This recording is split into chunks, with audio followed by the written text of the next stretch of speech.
যেখানে নামাজ পড়ায় 15টা গ্রাম পড়ে। একজন নামাজে দাঁড়ানোর আগে এসে আমার কানে কানে বলছে, হুজুর একটা কথা ছিল। কি হয়েছে? বলছে একটু নিয়তটা বলবেন। আমি বললাম সানাটা জানো? জানি না। আত্মায়াতু জানি না। দরুদ শরীফ জানি না। দোয়া মাসুরা জানি না। তুই এমনি খালি মাথা ঠক, তোর এমনিও হবে না। কি বলবেন তাকে? এ কিচ্ছু জানে না, খালি বলছে নিয়তটা বলে দাও, নিয়ত নিয়ে মারামারি করবে। না উজবি, এইটা হচ্ছে মুসলমানের হাল।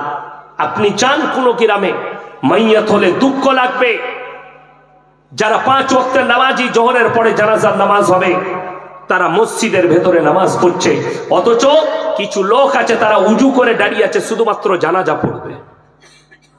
ঠিক বললাম না ভুল বললাম? অথচ কত দুঃখ লাগে। কেউ যদি জানাজার নামাজ ছেড়ে দেয় গুনাহ হবে? কোন মৌলবি যদি বলে গুনাহ হবে, তার ইলমিয়াত নাই। কিন্তু কেউ যদি দাঁড়িয়ে থেকে উজু করে জেনে শুনে যদি ফরজ নামাজ ছাড়ে, গুনাহে কবিরা, বড় গুনাহ হবে। অথচ মসজিদের বাইরে দাঁড়িয়ে আপনি গুনাহ করছেন। চায়ের দোকানে বসে 3 ঘন্টা আড্ডা মারে। এরকম বাবাজিরা যদি বলে নামাজ পড়িস না কেন, কি বলে জানেন? সময় হয় না, সময় হয় না। অথচ হারামখোর 3 ঘন্টা চায়ের দোকানে আড্ডা মারে। ঠিক বললাম না ভুল বললাম? দুঃখটা শুনেলেন। কিছু আমাদের সমাজে লোক আছে, আরে আমি নামাজ না পড়তে পারি, রোজা না রাখতে পারি, এই চাঁদপুরে আমার মতো ভালো লোক নেই। এই মাল আছে না নাই? গাদা আছে। তারা বলে আমরা নামাজ পড়তে না পারি, রোজা রাখতে না পারি, গ্রামের ভালো লোক আমি।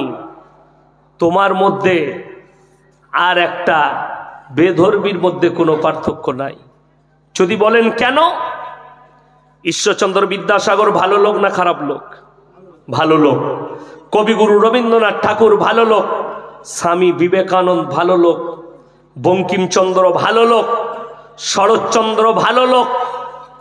কিন্তু কালমা না পড়ার কারণে তারা যে ভালো কাজ করেছে তার বদলা আল্লাহ দিবেন না? অবশ্যই দিবেন। তার বদলা দুনিয়াতেই দেওয়া হয়েছে। যদি বলেন বদলা কি? কিয়ামতের সকাল পর্যন্ত মানুষ তাদেরকে সম্মান করবে, তাদের মৃত দিবস পালন করে, জন্ম দিবস পালন করে, স্কুলের হেডমাস্টারের মাথার উপরে তাদের ছবি টাঙানো থাকে। এইটাই হচ্ছে ভালো কাজের বদলা। এরপরে কোরআন শোনাবো। যারা মনে করছেন নামাজ পড়ি না তো কি হয়েছে, রোজা রাখি না তো কি হয়েছে, কিয়ামতের দিন আল্লাহ 2টো রাস্তা হবে, একটা জান্নাতের, একটা জাহান্নামের। জাহান্নামীরা যখন জাহান্নামে যাবে, জান্নাতীরা প্রশ্ন ছুড়ে দিবে, ফি জান্নাতি ইয়াতাসাআলুনা আনিল মুজরিমিনা মা সালাকাকুম ফি সাকার। তোমরা কেন জাহান্নামে যাচ্ছ? তোমরা বলতে আমরা পাড়ার ভালো লোক, ভদ্রলোক। তারা 1 নম্বর উত্তর দেবে, ক্বালু লাম নাকু মিনাল মুসাল্লিন। আমরা মুসল্লিদের মধ্যে ছিলাম না, নামাজিদের মধ্যে। এটা 1 নম্বর। ওয়ালাম নাকু নুতিমুল মিসকিন, এবং মিসকিনকে, গরিবকে খানা খাওয়াইতাম না।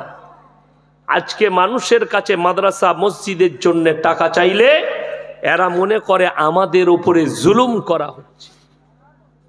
কিয়ামতের পূর্বে এই চাঁদপুর মাদ্রাসা এরকম থাকবে না।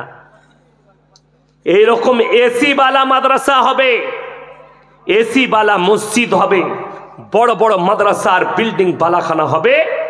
মানুষ তখন জাকাত দিতে চাইবে ভয়ে, কিন্তু জাকাত এমন জায়গায় পৌঁছাবে জাকাতই আদায় হবে, জাকাত নিবার লোক থাকবে না। কিন্তু আজকে প্রয়োজন, আজকে আপনি দিবেন না, আপনি দিতে চাইবেন না। আপনি ভাবছেন আমার সঙ্গে জুলুম করা হচ্ছে, এরা টাকা চাইছে। অনেক মাদ্রাসার জলসায় বক্তারা যদি টাকা চায়, যদি বক্তব্য একটু কম হয়ে যায়, অনেক মানুষ বিরক্ত বোধ করে, করে না? আপনার জানা নেই।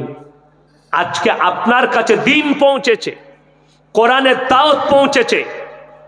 এই মৌলবীদের কৃতিত্ব নয়, শেখদের কৃতিত্ব নয়, কোন মুহাদ্দিসের কৃতিত্ব নয়। কৃতিত্ব হচ্ছে আল্লাহ নবী সাল্লাল্লাহু আলাইহি সাল্লাম এবং তিনার সাহাবীদের কুরবানি। এত বড় কুরবানি দিয়েছেন নবীজি সাল্লাল্লাহু আলাইহি সাল্লাম। খালি মক্কা নগরীতে এলান করেছেন, আল্লাহর তরফ থেকে বার্তা গেছে, ওমা ইউকরিদুল্লাহ কারদান হাসানা, আল্লাহর রাস্তায় কে কি দান করবে বলো। আল্লাহর নবী সাহাবীরা নিজেদের জান মালকে কুরবানি করে দিয়েছে, তারা পরোয়া করেনি, জান মাল কুরবান আল্লাহর রাস্তায়।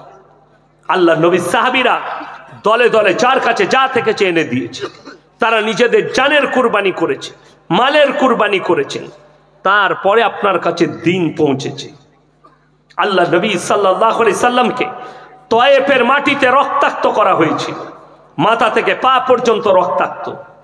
নবীজি সাল্লাল্লাহু আলাইহি সাল্লাম তারপরেও দোয়া করেছেন, আল্লাহ আমি আবার কালকে যাব দাওয়াত দিতে, তারা যেন ইসলাম গ্রহণ করে।